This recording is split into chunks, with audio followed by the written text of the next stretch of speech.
할렐루야. 예, 우리 오늘은 관계를 회복하십시오. 그런 제목을 가지고 말씀을 증거할 때 좋은 은혜의 역사, 믿음의 역사, 성령의 충만이 임하기를 예수의 이름으로 축원합니다.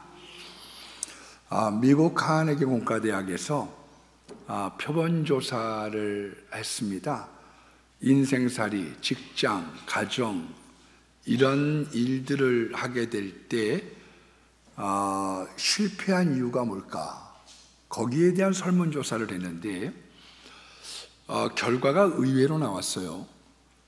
전문적인 기술이나 지식이 없어서 실패했다라고 얘기하는 사람들은 15%에 지나지 않고 85%가 인간관계에 실패했기 때문에 내가 실패를 경험하게 됐다, 그렇게 답변을 했다고 합니다.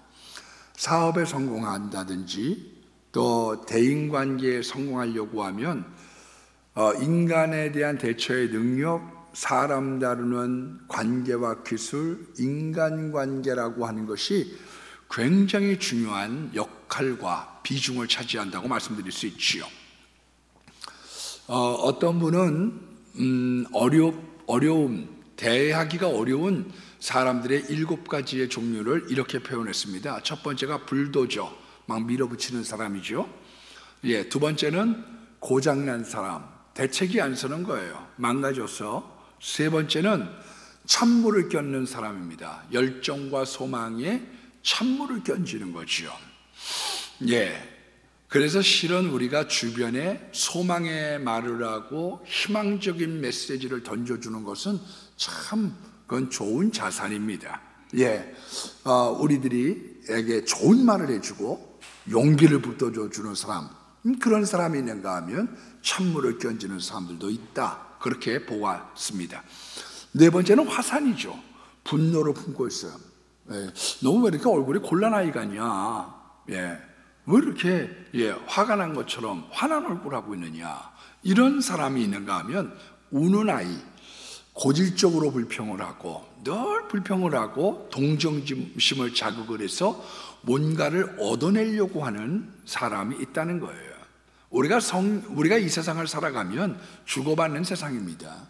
그래서 때로 예수님처럼 나 위해서 기도도 해줘, 그렇게 말씀도 하시고 또 성령 안에서 남들을 돕기도 하고, 그런 우리는 아름다운 관계 속에서 서로 주고받고 하모니를 이루는 것인데, 늘 불평하고 뭔가를 빼앗으려고 하고 거지근성으로 살아가는 사람이 있다, 그렇게 봤습니다. 여섯 번째는 사사건건 시비를 붙이는 사람이 있다. 완벽주의자인데 기쁨이 없는 완벽주의자가 되면 거스르는 게 많죠. 눈꼴시는 게 많고. 그래서 사람들이 눈 감아줄 줄 안다는 건 참 중요해요. 어떤 일을 틀렸어요, 어떤 일을 잘못했어요, 근데도 눈 감아줄 줄 안다. 그건 참 필요하고 좋은 일입니다. 근데 사사건건 이렇게 시비 붙이는 사람들이 있다. 일곱 번째는 우주비행사, 딴 세상을 사는 사람이죠. 너 별나라에서 왔어? 넌 뚱딴지 같은 데가 있어. 예, 딴 세상에 사는 것 같은 그런 사람이 있다는 겁니다. 하나님은 우리들을 다양하고 조용하게 여러 종류로 만드셨지만, 그러나 우리가 서로 좋아하면서 아름답게 잘 관계를 유지하며 살아가기를 원하고 계시는 거죠.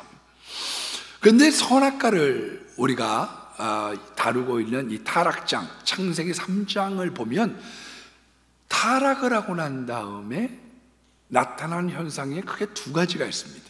하나는 죽음이 찾아왔다는 거예요. 너는 흑인이 다시 흑으로 돌아간다. 인간, 모탈, 죽어야만 되는 존재가 됐다는 거예요. 예, 이제 영원한 생명을 잃어버리는 그런 안타까운 불행한 존재가 됐다는 것이고, 다른 한 가지는 관계가 깨졌다는 거예요. 관계에 문제가 생겼습니다. 우리가 보면 하나님의 창조의 원리를 보면요, 빛이 있으라 하시며 빛이 있었다. 무로부터 유를 창조하셨습니다. 그 다음에는 하늘 위의 물과 하늘 밑의 물, 궁창의 물 위의 물과 이 땅의 물, 하늘과 땅의 물을 나눴어요. 세 번째 날은 바다와 육지를 만드셨습니다. 그러니까 땅에 있는 물을 정리를 하셨습니다. 물을 정리하셨어요. 그 정리가 있고 난 다음에 해, 달, 별을 걸어 놓으셨고, 그 다음에가 공중에는 새와 바다에는 물고기와 여섯째 날에는 짐승과 사람을 만드시게 됐던 거지요. 그러니까 주님은 맨 처음에 빛을 창조하셨습니다. 봐야 되니까요. 예, 빛이 있고 난 다음에는 주님은 그 빛 안에서 정리를 먼저 시작을 하셨어요. 그 정리 다음에 해달별을 거시고, 그리고 거기에 물고기와 새와 짐승과 사람을 만드시면서 정리정돈을 시작을 하시고 창조하신 거지요. 여러분, 그래서 우리가 사형리 책자 같은 데도 보면 예수님께서 내 마음에 들어오시고 난 다음에는 내 마음 가운데 정리정돈이 생겨요. 주 예수 내 마음에 들어와 계신 후 변하여 새 사람 되고, 헝클었던 삶이 정리가 되기 시작하는 거예요. 우리가 미친 사람 보면 어때요? 머리를 산발해요. 예. 어떤 사람은 보면 막 옷매무새가 막 술 마신 사람 보면 다 흐트러진 사람이 있어요. 왜 그래요? 예. 그게 지금 정상이 아닌 거죠. 사람이 단정하다. 너 참 정리가 됐다. 너 정리정돈이 됐다. 그 뭘 얘기하고 있는 겁니까? 사람에게서 엄밀하게 따지면 그게 그리스도 안에서 질서와 조화라고 하는 것을 우리들에게 말씀하고 있는 거지요. 그래서 우리에게 이제 창조와 질서가 참 중요한 것이고요. 사단은 어떤 존재냐 하면 어두움의 세상 주관자, 그리고 마귀의 자식을 뭐라고 얘기하느냐? 어둠의 사람들, 어둠의 자식이라고 얘기하고, 하나님, 예수 그리스도를 빛이라고 얘기하죠. 그래서 요한복음 1장 5절 말씀에 보면 하나님은 빛이시라, 빛이 오매 세상이 깨닫지 못하더라, 그렇게 말씀하고 있는 거죠. 그래서 이 요한계시록에 보면 천국에는 뭐가 없느냐면 밤이 없어요. 어두움이 주관하고 있는, 사단이 지배하는 세계가 없는, 온전히 예수 그리스도께서 지배하는 세상. 예. 그래서 칼빈은 신천신지, 요 가짜 신천지 말고 진정한 의미의 신천지를 리뉴, 새롭게 했다, 그렇게 보고 있어요. 새롭게. 예. 이 세상을 애당초에 있었던 에덴처럼, 천국처럼 다시 만들어내는 그런 예수 그리스도의 사역 안에 우리가 영원한 부활체로 살아간다고 성경은 말씀을 하고 있는 거지요. 그래서 우리는 참 좋은 관계로 하나님은 만들어 놓으셨어요.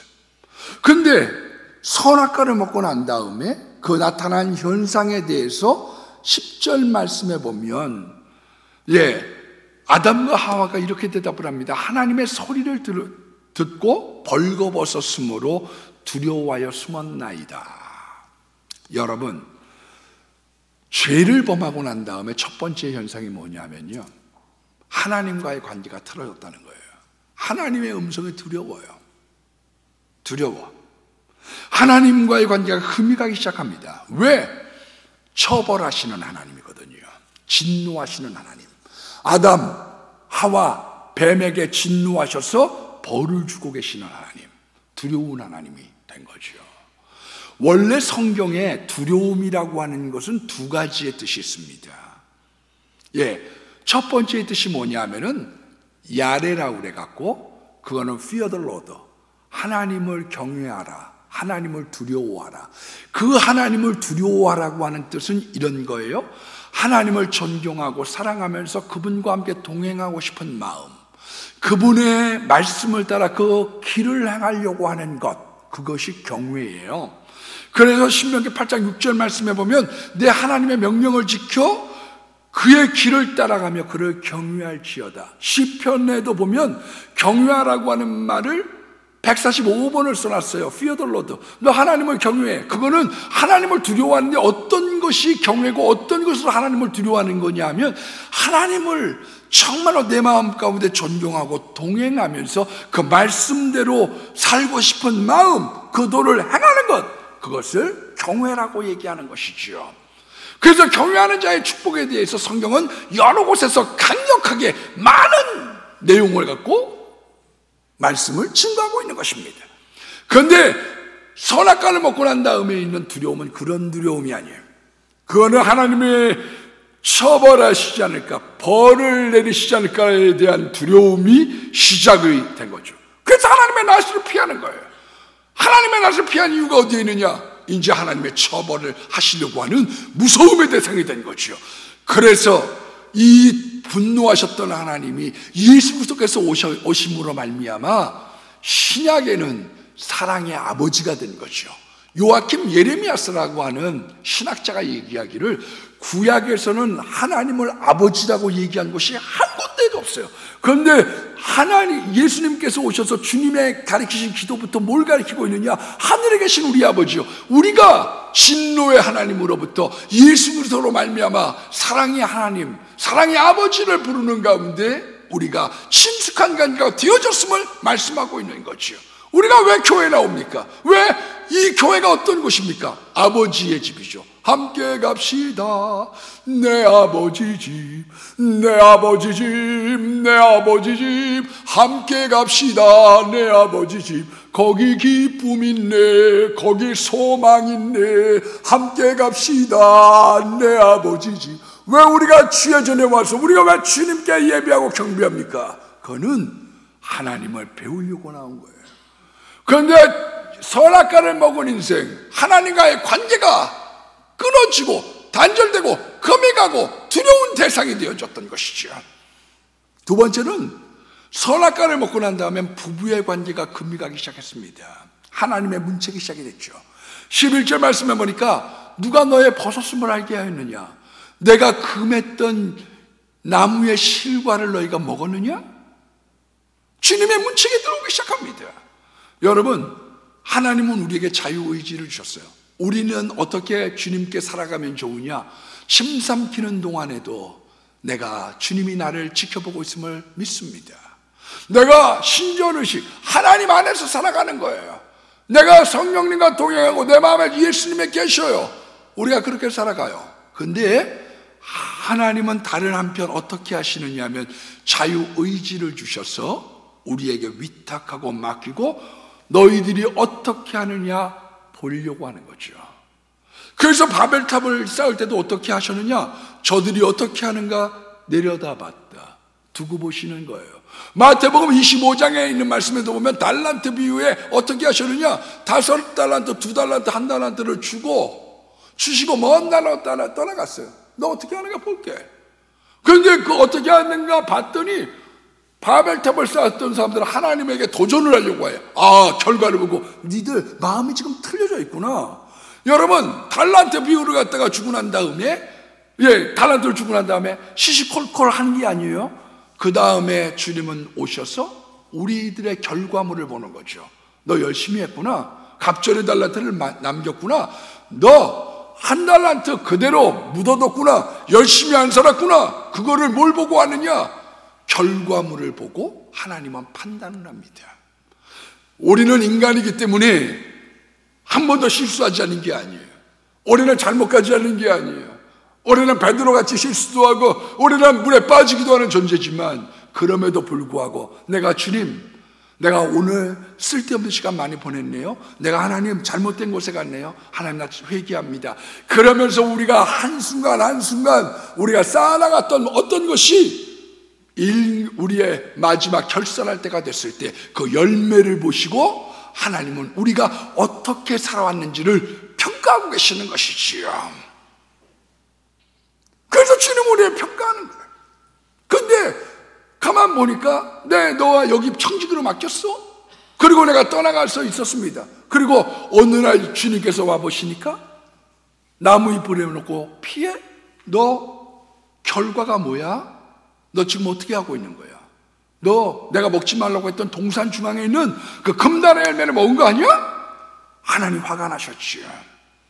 그 화가 난 모습이 어떤 겁니까? 하나님의 화가 난 모습이, 어떤 아이를 새 옷을 입혀서 내보냈더니 조금 지났는데 엉망진창이 돼갖고 왔어요. 내가 좋은 포도나무를 심었더니 들포도나무가 생겼어요.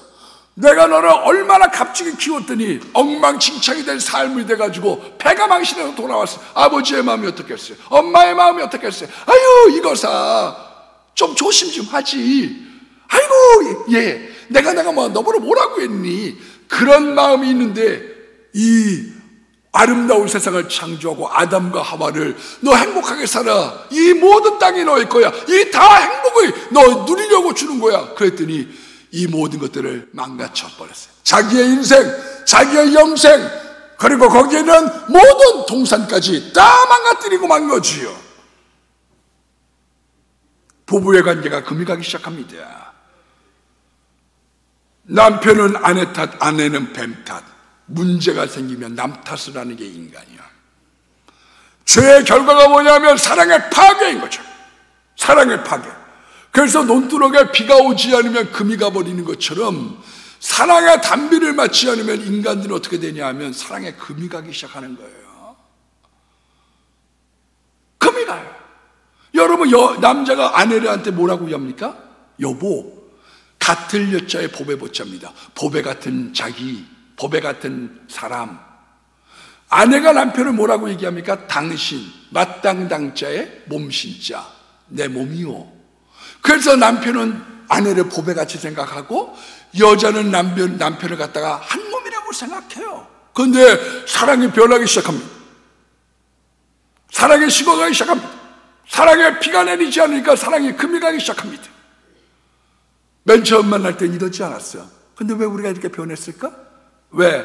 살면서 옷이 변하는 거예요. 내가 지금 옷을 샀는데 그 옷을 잘못 샀나 봐. 왜 그런 줄 아세요? 맨 처음엔 딱 맞는 옷을 샀어요. 예. 근데 지나고 나니까 어때요? 그 옷이 나한테 꽉 끼기 시작해. 어머, 애 셋 낳고 나니까 이제는 뚱뚱해서 이 옷을 못 입겠네? 나한테 안 맞아요. 안성맞춤, 피트, 짝꽉 맞아야지 되는데 세월이 지나면서 엉덩이도 커지고 배도 나오고 옷이 안 맞아. 너무 꽉 껴. 이건 내 갈비뼈가 아니야. 내가 선택을 잘못했나 봐. 사람은 후회가 밀려들기 시작하는 거죠. 그래서 사람들의 관계가, 수많은 사람의 관계가 어긋나기 시작하는 거예요. 우리가 그리스도 바깥에 있게 냈을 때 어떤 일들이 생기느냐? 자꾸 금이 가는 거죠. 남편은, 아내는 자꾸 딴 데를 향해서 보기 시작합니다. 어떤 가정에서 다른 남자친구를 데리고 왔어요. 그 남자친구가 이야기를 했습니다. 따님하고 결혼하고 싶습니다. 생각해보지. 알겠네. 그만 들어가 보게. 그래서 보내고 난 다음에 딸에게 물어봤습니다. 네 남자친구가 너한테 결혼을 요구하는데 너 그 남자하고 결혼하고 싶니? 그랬더니 아빠, 근데 엄마를 놓고 가려니까 너무 마음이 아파요. 그랬더니 아빠가 하는 얘기가 그럼 네 엄마도 데리고 가면 안 돼? 왜? 이제 이 여자가 자꾸 나에게 짐이 되고 안 보고 싶은 존재가 된 거지. 여러분, 사람의 관계라고 하는 것, 특별히 부부의 관계라고 하는 게 잘 이어져서 가려고 하면 사랑의 단비가 굉장히 중요한데 자꾸 죄범한 인생들은 금이 가기 시작하는 거예요. 그 원인 중에 하나가 뭐냐면요, 여자들은 말하기 전에 남자가 알아주길 원하는 게 있어요. 그걸 아셔야 돼요. 그걸 다른 말로 뭐라고 얘기하느냐? 센스. 내가 이거 꼭 얘기하기 전에 여자가 나 알아주길 원해. 어떤 가족에서 이제 가족여행을 갔다 왔습니다. 차로 붕 타고 이제 고속도로를 가고 있는데 신이 나가가지고 가고 있다가 여자가 얘기합니다. 아내가, 여보, 목마르지 않아요? 당신 목마르지 않아? 예. 그랬더니 남자가 별로 목마르지 않으니까 그냥 휴게소를 지나쳐서 붕 하고 갔더니 여자가 뾰루퉁해져가지고 놀러 가서도 말 안 하고 집에 올 때까지도 말을 안 하고, 아니 당신 왜 그래? 오늘 놀러 갔는데 놀러 가가지고 왜 말도 안 하고 뾰루퉁해갖고 그래? 그래 자꾸 물어봤더니 뭐라고 그러냐면 자기가 목이 말랐는데 그냥 지나갔다는 거예요. 그러니까 남편이란 얘기가, 아니 그걸 목마르다고 얘기를 하지 왜 목마르다고 얘기하라고 나보러 목마르냐고 물어봤냐 이거요. 그러고 난 다음에 나 목이 안 말라서 그냥 갔더니 왜 사람을 잡어? 뭐 자기가 목마르다고 얘기하든지. 여자는요 딱 찔러서 얘기 안 하려고 해요. 근데 남자가 그걸 알아주길 원하는 거예요. 제가 치과를 청년 때 갔습니다. 근데 여자 치과 의사가요, 제 이를 이렇게 보더니 하는 얘기가 뭐라고 그러냐면, 아우 참 이상해요. 이게 사람이 크면 충치가 안 생기거든요. 근데 왜 충치가 생겼죠? 크면 충치가 안 생기는데요. 그 여자 치과 의사 선생님이 하고 싶었던 말이 뭐겠어요? 이 좀 잘 닦으세요. 그거 하고 싶은 거지. 그 얘기를 하고 싶은데, 청년한테 이 좀 잘 좀 닦아요. 그렇게 얘기하는 것보다, 이상해요. 나이가 들고 어른이 되면 이가 충치가 안 생기는데요. 돌려서 이야기하면 알아듣기를 원하거든요. 여러분, 여자 이 아내라고 하는 말이 구약 성경에는 에제르라고 그래갖고 20번이 나옵니다. 이 20번의 얘기가 뭐냐면은 에제르가 하나님, 아내, 그리고 스승, 의사, 요때 쓰는 말이에요. 네, 그러니까 참 저도 이제 나이가 조금씩 60대 중반이 돼 가니까 어떨 때 나 이거 아프다고 주물러도 달라, 여기 놓고 기도도 해달라. 이 여자가 점점 누구 말 맞다나 연인으로 시작해서 친구가 되고 간호사가 된다고 하더니, 그래서 실은 이 아내라고 하는 말이 어떤 말이 있느냐, 하나님 같고 스승 같고 그리고 의사 같은 존재인 거죠. 주연과 조연이 아니에요. 그런데 남자라고 하는 존재는 어떠느냐, 돕는 존재가 필요하기 때문에 불안해요. 그러니까 여자들이 살다 보면 남자들이 자꾸 불안해. 남자는 여자 없이는 잘 못 살아요. 그래서 나이가 들면 하루 종일 와이프만 따라다녀. 그게 하와이 아니에요? 하와이? 하루 종일 와이프만 따라다니는 거. 왜? 남자는 여자 없이는 불안한 존재거든요. 그러니까 살다가 보니까 자꾸 남편을 무시하게 되는 거죠. 응? 무시하게 되는 이유가 거기에 있어요. 여러분, 가정연구 문제에서 질문했습니다. 남자들에게 아내에 대한 불만의 1호가 뭔지 아세요? 남편 인정을 안 해준다는 거예요. 남편을 인정하지 않는데요. 남편을 남편으로 대접해주고 인정을 해줘야 되는데 그 인정이 자꾸 사라지기 시작하는 거죠. 한차 거기에 더불어서 무엇보다 문제가 생기기 시작하면 남 탓을 하기 시작합니다. 사랑이 그래서 금이 많이 가기 시작하는 거죠. 인간이 공범일 때는요, 같이 잘 지내요. 그런데 문제를 책임에서 제가 누구냐? 그렇게 따지기 시작하면 남 탓이 시작이 되는 거죠. 인간이라고 하는 존재는 하나님을 떠나고 난 다음엔 세상도 가시가 돋기 시작하지만 인간의 혀에도 가시가 돋기 시작해요. 그래서 그 말로 사람을 찌르기 시작하니까요. 그래서 관계가 멀어지기 시작하는 거예요. 부드러운 말이 아니라 혀로 사람의 뼈를 꺾기 시작하니까요. 그래서 금이 가기 시작한 겁니다. 여러분, 세 번째는 뱀과의 관계가 어긋나기 시작했습니다. 뱀하고 원수가 됐어요. 얼마나 가까운 사이였어요. 얼마나 좋은 친구예요. 동산 중앙에 도시락 싸들고 거기 올라가서 같이 대화도 했던 좋은 친구였지만 금이 가기 시작하는 거죠.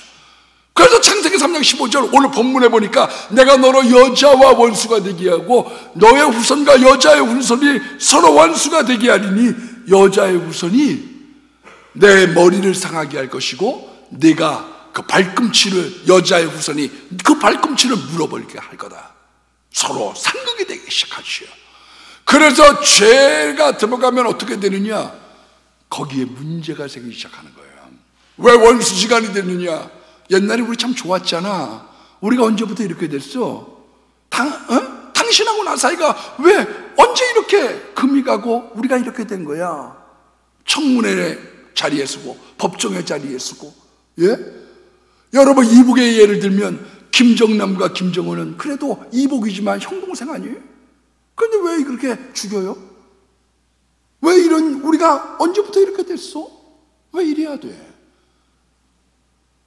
여러분, 올바르게 판단한다고 하면요, 우리의 장성택이 죽은 거는 김경희 아내의 사인이 없으면 죽이지 못합니다. 왜냐하면 김경희가요, 유언 상속인이에요. 그러니까 나라를 세우는 데 있어서 그 이유언을 집행할 수 있는 권리가 있는 사람이기 때문에, 그래서 김정은이 가서 고모에게 허락을 먼저 받은 거죠. 고모, 이거 북조선 인민공화국을 세우기 위해서 고모를 지금 제거해야 됩니다. 허락해 주세요. 그 허락에 떨어졌기 때문에 죽은 거죠. 왜 그렇게 아버지 김일성이 반대했음에도 불구하고 사랑했는데 나중에 80년도가 돼서 별거를 하고 나중에는 죽이겠다고 하는 거기를 사인을 합니까? 왜 그래요? 죄가 들어와서 그래요. 잠언서 1장 10절 이하에 보면 이렇게 얘기가 나옵니다. 내 아들아, 아들에게 권면합니다. 악한 자가 너를 꿰일지라도 따르지 마라. 죄 없는 자를 까닭 없이 숨어 기다리다가, 그러니까 죄가 있어서가 아니에요. 죄 없는 사람을 잘 지켜보다가 그를 통으로 삼키자, 그를 산채로 삼키자. 우리가 온갖 보화를 얻으며 빼앗은 것을 가지고 전대만 하나 두고서 살자. 네 것 내 것 없이 저 사람 거 뺏어가지고 살아. 그렇게 계획을 할 때 그 사람 따라가지 말라는 거예요. 왜 그러느냐?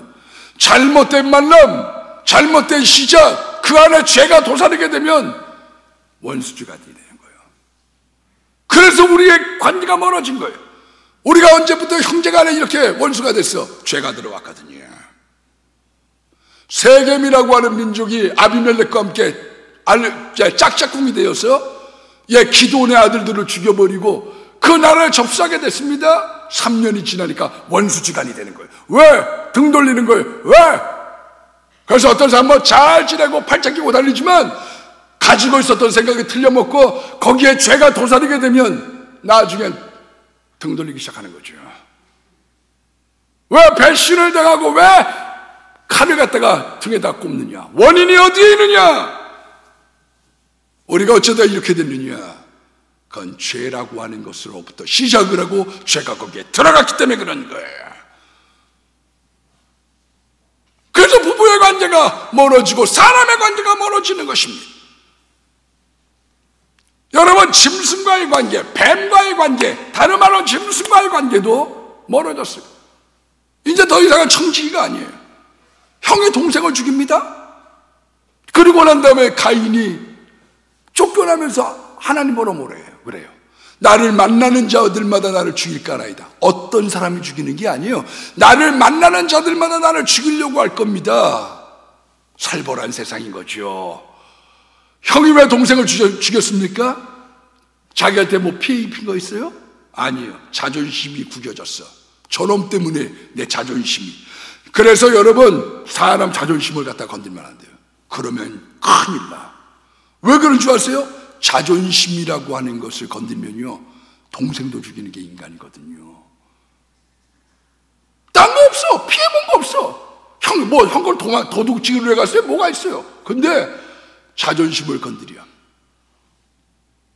그러니까 죽이려고 마음먹고 죽인 거지요. 아니, 동생도 죽이는데 동물 못 죽여요? 만나는 사람들마다 나를 죽이려고 하는 거예요. 그래서 인간들의 마음 가운데 살인과 전쟁의 마음이 있는 거예요. 영화 봐보세요. 전부 다 와가지고 죽이고 때리고 그런 거지. 예? 그런 마음들이 인간의 마음에 있는 거예요. 오늘 뭐 기도에도 우크라이나 전쟁이 나왔지만 여러분, 우크라이나 전쟁, 미국과 유럽, 독일 다 뒷짐지고 있습니다. 저러다가 3차 대전 생기지, 저렇게 괜히 그러다가 큰일 나지, 그러고서 뒷짐지고 구경하고 있어요. 그런데 제가 성경적인 안목으로 보면 저거는 개입해서 막아야 됩니다. 케네디 같이 손때 딱 그래야 돼요. 왜 그런 줄 아세요? 지금 푸틴은요, 시리아도 저런 식으로 길 일어났어요. 그 다음에 체첸 건드려놨어. 요번에 우크라이나죠. 옛날에 우리 집에서 다 떠났던 사람들, 다 떠나갔던 사람들 이제부터 한 명씩 알아서 그러고서 잡아당기기 시작하는 거죠. 밀리면 여기서 그치지 않을 겁니다. 가서는 푸틴이 이렇게 얘기할 거예요. 요번만 우크라이나 주면 진짜 안 그래. 그런데 인간의 욕심이 선을 넘게 만들고 그 욕심이 잉태해서 남을 죽게 하고 자기의 파멸의 길로 걸어가게 하는 거예요. 히틀러 봐보세요. 폴란드 주면 절대로 다시 안 그런다고 그랬죠. 근데 1년 만에 욕심이 도지는 거예요. 그 갖고 내가 만족이 안 돼. 그래서 그 다음에 2차 대전 일으키고 남도 죽이고 난 다음에 자기도 파멸의 길을 걸어가게 된 것이지요. 인간은 살상에 대한 마음이 있는 거예요. 그래서 남 안 되면 좋아하는 이유가 어디에 있느냐? 인간에게 그 마음이 있는 거예요.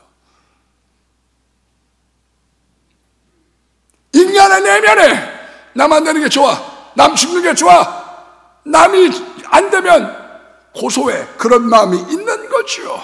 그래서 우리가 예수님의 은혜 가운데 우리의 심성이 바뀌어지기를 원하고 있는 거예요. 여러분, 사람이 짐승도 죽이는데, 사람도 죽이는데 짐승 못 죽여요? 그러니까 짐승하고의 관계가 멀어지죠. 이리 와, 말 안 듣죠. 왜냐하면 잡아먹을 거거든요.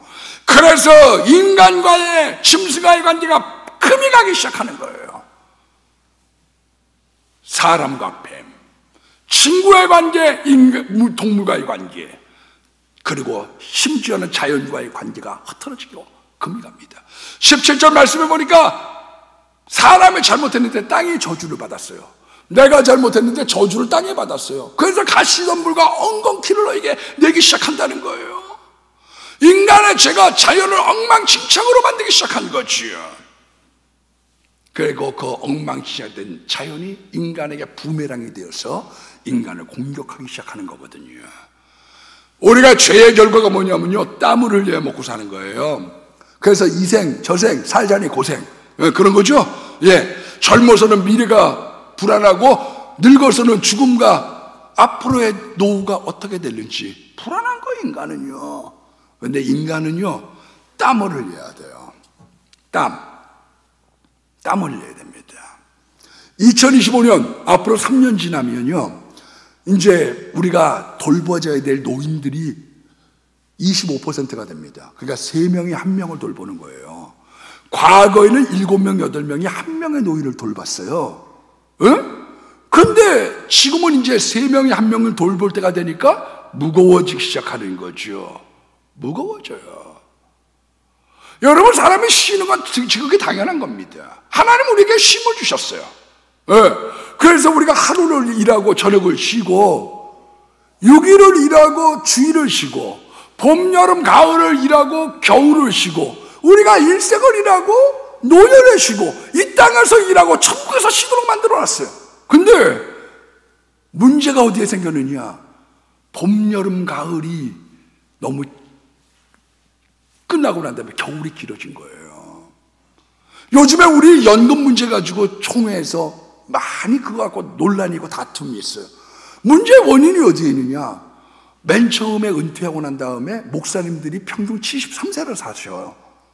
그러니까 한 5년 있으면 저 나라 갈 때에 할렐루야 그러고서 가시는데, 문제는 어디에 있냐면 너무 오래 사시는 거예요. 지금 80몇 살 사니까 옛날에 걷어들였던 가지고는 입에 풀칠이 안 되기 시작하기 시작한 거죠. 그것 때문에 자꾸 싸우는 거예요. 그것 때문에 자꾸 논란이 생기기 시작하는 거지요.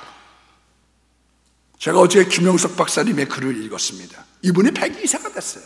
저 초등학교 때 월곡감리교회에 오셔갖고 김영석 박사님 연세대 이래갖고 와서 어렸을 때 오신대 그랬던 이야기가 들렸는데 벌써 손살과 같이 세월이 흘려서 그분이 40대 때 오셨는데 102세가 되셨어요. 참 살같이 빨라. 예? 근데 이분이 100세를 살고 난 다음에 에세이집을 냈습니다. 글을 잘 쓰셨어요. 그런데 이분이 뭐라고 말씀을 하시느냐 하면, 내가 100세를 살다가 보니까 인생의 황금기는 60세부터 75세까지래요. 야, 나 그 얘기 들으니까 소망이 나대요. 우리가 지금 권사님 몇 세세요? 송 권사님? 지금 전성기예요. 그번에 100세를 살아보니까 60세부터 75세가 제일 좋을 때고 75세까지는 사람은 성장하더라. 그리고 그 75세 이후부터는 자기가 그 성장한 것을 간직하고 관리하는 게 필요하더라. 그러면서 늙게 살아갈 때 뭐가 중요하냐면 제일 중요한 게 2가지가 있는데, 자기가 살아보니까 일이 중요하고 그 다음에 공부가 중요하다는 거예요. 일하고 공부해야지 되는 거예요. 우리가 놀면 다 좋을 것 같은데도요, 여러분 퇴직하고 3개월 동안 그동안 지긋지긋한 뭐 직장, 이제는 해방됐네. 그러고서 놀러 다니는 거 3개월, 뭐 중국 갔다 오고, 그 다음에 국내 못 갔던데 돌아보고 3개월 지나고 나면 그 다음부터는 이게 쉽지 않거든요. 사람에게 일이 있고 공부가 있다는 건 굉장히 중요한 거예요. 제가 언제 한번 이렇게 이 택시를 탔더니 저 전도하려고 말을 많이 붙입니다. 왜? 전도해야 하려고 하니까. 그런데 그 전도를 하려고 하면서 보니까 이 운전하시는 분이 말끔하세요. 그래서 뭐 하시던 분이세요? 지금 연세가 얼마나 되셨어요? 그렇게 이제 이야기하고 뭐 서로 대화를 시작을 했습니다. 그때 그분이 하시는 이야기가 2년 전에 퇴직했어요. 근데 그때만 하더라도 그렇게 퇴직한 분들이 운전을 많이 할 때가 아니어서. 근데 왜 운전을 하세요? 그렇게 물어봤더니 집에 있으려니까 안 되겠더라고요. 그랬더니 면도도 안 하고 머리도 안 깎고 사람 꼴이만이 아니에요. 그런데 내가 일어나서 핸들을 붙잡는 이유, 그러면 내가 몸단장도 하고 면도도 하고 몸도 마음도 가짐을하면서 내가 갑니다. 굉장히 중요한 거죠. 사람에게 있어서 일과 그리고 공부를 하면서 발전한다는 건 굉장히 중요한 거지요. 여러분, 땅도 안식을 해야지 됩니다. 땅도 안식을 해야 돼요. 우리가 젖과 꿀이 흐르는 땅을 우리가 소유했어요. 다시 말하면 예수 그리스도로 말미암아 우리가 예수와 함께 내가 죽었은즉 내가 예수와 함께 살아가는 거예요. 나는 이제 별세 신앙인 거예요. 난 예수님과 함께 죽었습니다. 난 요단을 건넜어요. 난 이제 젖과 꿀이 흐르는 땅을 살아가요. 그리고 그 젖과 꿀이 흐르는 땅을 하나님이 그냥 주시는 것이 아니라 우리가 영적 전쟁을 승리하면서 그 발걸음 밟는 데마다 지경을 넓혀지도록 하나님이 우리를 돕고 계시고 승리의 깃발을 주시는 것이죠. 근데 그 승리의 깃발을 얻고 난 다음에 우리가 가는 발걸음마다 도와주시는데 거기에 뭐를 하셨느냐? 그 땅을 어떻게 잘 관리하고 어떻게 행복을 누리느냐? 거기에서 주신 땅에 대한 교훈이 뭔지 아세요? 그게 안식년이죠. 땅이 좀 쉬어야지 돼요. 우리는 산모장, 사모장 막 해대기 시작해. 애 낳고 또 낳고 또 낳고 또 낳고 또 낳고 계속 정신없이 하는 거예요. 뭔가 조리하고 뭔가 쉴 수 있는 기간을 줘야지 되는데 그게 없는 거죠. 옛날에 우리가 사과 먹어보세요. 사과, 국광. 국광 기억나세요? 그 조그만 요런 사과들 같은 거 먹어보면은요, 홍옥 요런 거 먹으면 조그만 사과들이 먹으면 깎아놓고 좀 주면 새빨개. 지금은요, 크고 모양은 좋은데 이틀을 놔둬도 빨개지지 않습니다. 땅이 영향을 주지 못하는 거예요. 철분을 주지 못하는 거예요. 하나님께서 이 땅을 어떻게 하게 되느냐? 하나님과의 관계가 금이 가고 사람과의 관계가 금이 가고 짐승과의 관계가 금이 가고 땅이 인간으로 말미암아 저주를 받았는데 그것이 부메랑이 되어서 우리들에게 돌아온다고 성경이 말씀하고 있는 거예요. 그래서 창세기 6장 말씀해 보니까 이 땅에 죄가 관영차, 죄가 꽉 차버리고 나니까 그 다음에 홍수로 청소를 하셨습니다. 그리고 난 죄 다음에 죄의 결과가 뭐냐? 짐승을 잡아먹어라. 겨울 때문에 먹을 게 없으니까. 그러니까 짐승하고는 더 멀어지기 시작하고요. 그리고 난 다음에 조산운동이 시작이 된 거죠. 시편 104편 8절 말씀처럼 산은 높아지고 골짜기는 깊어지나이다. 그래서 점점 이게 높아지고 깊어지면서 그 에너지를 축적을 하니까 나중에 못 견뎌. 이게 지진 아니에요. 그러니까 점점 갈수록 지진이 많아질 겁니다. 성경 우리들에게 얘기하고 있는 게 있어요. 왜 말세가 되면 전쟁과 기근과 전쟁과 지진이 많아지느냐? 죄의 결과로 말미암아 땅이 몸살하기 시작하는 거예요. 이 땅에 저주를 받아 이게 가시덤불과 엉겅퀴를 내기 시작하는 거예요. 하나님의 법칙대로 땅을 안 쉬게 하는 거예요. 인간의 죄의 결과가 생태계를 파괴하고 그 생태계의 파괴가 인간에게 엄청난 위협으로 다가오기 시작하는 거지요. 그래서 21절에 하나님께서 소망의 메시지를 줍니다. 아담과 그의 아내를 위하여 가죽옷을 지어 입히시니라.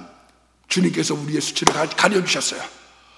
주님의 우리의 몸을 가려주기 시작한 거예요. 뭘로? 양으로. 그 양이 누굽니까? 어린 양 대신 예수 그리스도. 그래서 예수 그리스도를 이 땅에 보내셔서 예수 그리스도 어린 양을 잡으심으로 말미암아 십자가에 죽이심으로 말미암아 그것으로 우리 인류를 가려주시고 수치를 가려주시고 그분이 화목제물이 되심으로 금이 같던 하나님, 금이 같던 부부, 금이 같던 사람, 금이 같던 짐승, 금이 같던 자연과 다시 한번 화목하게 하시는, 화목하게 하는 제물로 이 땅에 오신 것이지요.